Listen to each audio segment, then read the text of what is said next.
Okay, no synthesizers. Jazz radio likes everything to sound real. You can get away with a Hammond B3 that isn't a Hammond B3 and a light string patch, but no horns, please. No matter what every musician I've ever had says, they sound tacky. Kim may disagree with me, but horns are the toughest, you know. If you're Wayne Shorter, you can get away with synthesizers, but it's really tough on jazz radio. Okay, another big money-saving tip, it's all pre-production. So you want to have all of this figured out before you get into the studio, because the studio is expensive. Okay, Alfred Hitchcock, one of the greatest directors of all time, would storyboard every movie. Every shot of every movie was storyboarded. So by the time he got to the studio, and he was sitting there, and Cary Grant and Grace Kelly were smooching in front of him, he was bored out of his mind, and they asked him, "Why are you so bored?" He said, "I've already shot the movie. This is just..." And honestly, you sort of have to do that when you're in the studio. You've got to have all of your things, all of your ducks in a row. You have to play the songs live, see how they go, tape them, listen to them, what works, what doesn't. Call a rehearsal with the musicians and run down the tunes, then tape it. You'll hear if it's working.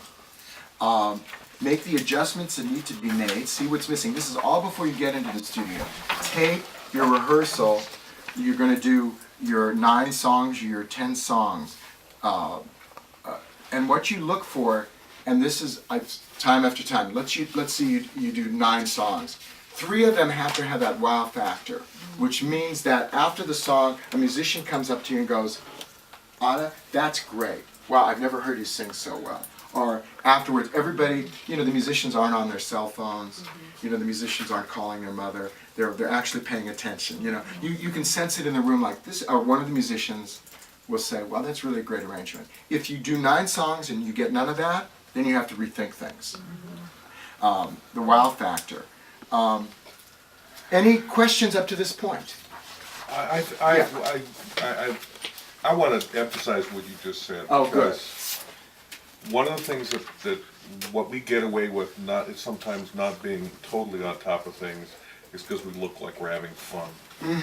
And audiences respond to that. I think when you're running a business or anything like that, I deal with situations. I'd rather have 4 guys that really want to be there than the best damn guy in the world. And I've dealt with them, and they're destructive in actual fact. They don't actually produce better music, even if they're supposedly better musicians. But you get guys that are excited about what they're doing, and it's not all about chops. It's really about the enthusiasm. I totally agree with you. You know, Kim is in the group with me, and it's taken me so many years to find guys who, first of all, we're in Los Angeles. There are so many, all the great guys are here, you know, great musicians. And guess what? A lot of them are really nice. So when I have Kim over, and I've got Peter Smith over, and Tim Emmons, and they're all really nice. They all come with pencils. They all come with a great attitude. They're funny. It makes my life so much easier. You don't need to put up with any diva behavior, and we all know what that's about. You know, and yet all of that goes on the tape. You know, when you've got all those crazy vibes going in the air. And honestly, the minute I get a crazy vibe, I get rid of the person.